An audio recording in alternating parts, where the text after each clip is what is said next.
Prophet ﷺ stated that they are halal. And what are they? In the hadith of Sayyidina Abdullah ibn Umar radiyallahu ta'ala anhu, Rasul Kareem sallallahu ta'ala alayhi wasallam stated that Allah tabarak wa ta'ala has made two kinds of dead halal for us. The first thing is mayyit, the first thing is fish, which is maita. The second thing is locust. इसे टिड्डी कहते हैं उर्दू में टिड्डी कहते हैं. It's a locust. Both of them, they are halal without slaughtering them. बगैर उनको ज़बह किए उनको खा सकते हैं. That is the case, right? And that's from the hadith of Rasul Kareem sallallahu ta'ala alayhi wa sallam. And then Rasulullah sallallahu alayhi wa sallam also stated that Allah has made two types of blood halal too. So in general, Allah has made haram upon you the maita, what is dead, as well as waddam, the blood. But then two types of blood has been mentioned that they are halal. What are they? In Urdu we call them kaleji. What is kaleji? Liver. Remember, liver of a halal animal is halal for you to consume if the animal has been slaughtered according to Sharia. So the animal whose meat we consume, we can have the liver as well. And the second blood that's been mentioned is tilli. ठीक है? Tilli को English में क्या कहते हैं? Kidneys. Yeah. So kidneys and livers, they both can be consumed. जी? हाँ. जी. We'll get to that, inshallah. Ji. Rasul Kareem sallallahu alaihi wasallam stated that these two types of dead and two types of blood, they both are halal. Now moving on to the Ayah Karima, there is another animal which has been made haram, and Allah Ta'ala has mentioned it as khinzir. Now there is a difference between the hurmat of khinzir and the hurmat of other animals. For example, if there is an animal that cannot be consumed because it wasn't slaughtered according to Sharia. For example, a cow wasn't slaughtered by a Muslim. Now that cow and its meat is haram. But then if the skin has been taken off and it's been cleaned and processed, to use that skin is allowed. You still can't eat it, but you can use it. If the shoe have been made using that leather, you can wear them.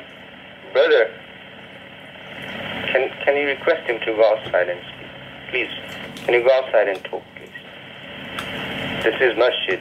If you are having conversation, you should go outside. There is chair. You can sit on the chair and speak. Jazakallah. That is disturbing. Okay.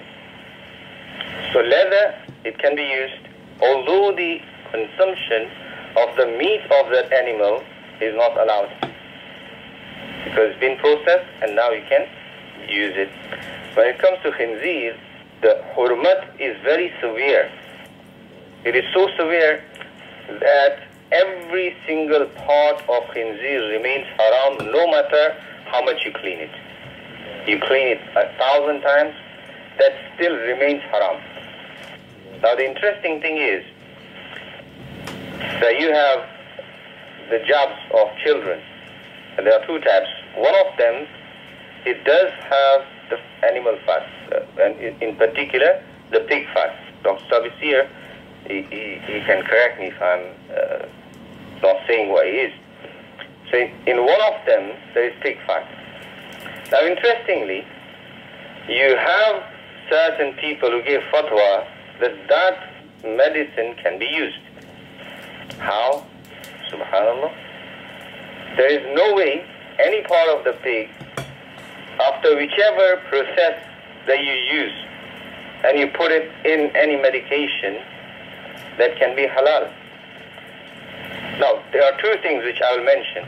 But when it comes to the flu jab, it is more like prevention.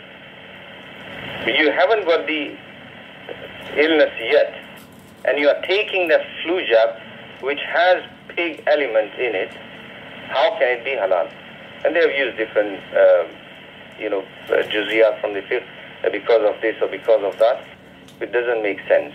I've read the fatwa, very brief fatwa, which need a lot of detail in to make something like flu jab of that type halal. It requires a lot more research and detail, which is missing from that fatwa. However, so the severity of, pigs' part of the body and them being haram is very severe, including the hair of pigs. They are haram. We cannot use them for any purpose. If they are being used in the makeup brushes or in anywhere, in any cleaning product, we cannot use that product. The leather of pig is haram as well. We cannot use that leather. We cannot wear the shoes of that. So we sometimes need to be careful when it comes to these details and masail. Okay. Moving on, Allah Tabarak wa Ta'ala. Now, the question does come that what about in terms of when it becomes necessary to use that product which contains or has any haram element. For example, it has alcohol, it could contain, let's say, the elements of pig, anything which is haram. When would it be possible to use it? Yes? So this question has been raised multiple times, and multiple ulama and fuqaha, they have gone through them.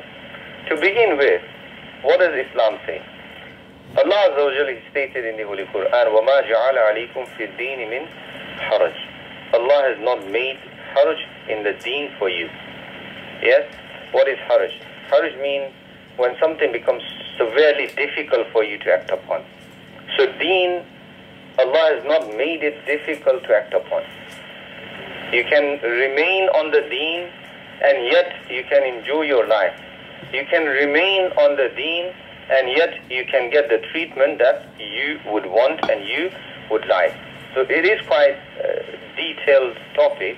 We'll try and understand briefly today, inshallah tabarak wa ta'ala, as much as we can make it easy. So that's the first rule, that Allah has not made the deen difficult upon you. So it should be easy. You don't make this Islam difficult for people. And there is Hadith Pak as well. The Hadith Pak says in Sahih Bukhari, Abu Huraira radiallahu ta'ala anhu is the narrator of this hadith, that Prophet ﷺ stated that Allah Azza wa Jal has sent you to explain the ease of the deen and the easy rules of the deen to the people, not to create the difficulty and not to be harsh upon the people. This is the summary of the words of ahadith of Rasul Kareem sallallahu ta'ala alayhi wa sallam. And that is the reason that at the beginning of this ayah karima which I have recited, Allah Tabarak wa Ta'ala, He says that these are haram things. You cannot consume them, you cannot eat them, you cannot use them. But then at the end of the ayah karima, Allah Ta'ala says, فَمَنِ اضْطُرَّ غَيْرَ بَاغٍ وَلَا عَادٍ فَلَا إِثْمَ عَلَيْهِ. But whoever is forced to eat, somebody was made, majboor, that you have to consume this. If you won't, then there will be severe punishment, losing of limb or life, which Islamic belief and in the fuqaha have mentioned. Or a person is in a situation where there is severe lack of food or drought, and he has only these things that he can drink and eat, haram meat and consumption of alcohol. Only these things are available. Then to save his life, Allah Ta'ala says you can. Equivalent to how much is necessary to save your life. What does this last part of Ayah Karima tells you? that although these things are severely haram and Allah has commanded you, you cannot consume them, and still Allah gives you permission in certain situations that you can consume them. Yes? Likewise, the example of rukhsat in Islam, for example, a person who is a traveler, the fasting in the month of Ramadan has been made for, yeah? So whoever reaches to the month of Ramadan, then they must observe the fast. But then Allah puts exemptions again. What are those exemptions? That if a person is a traveler, if Shara'i Musafir is there, he doesn't have to fast on the same day. He'll have to make it up later on.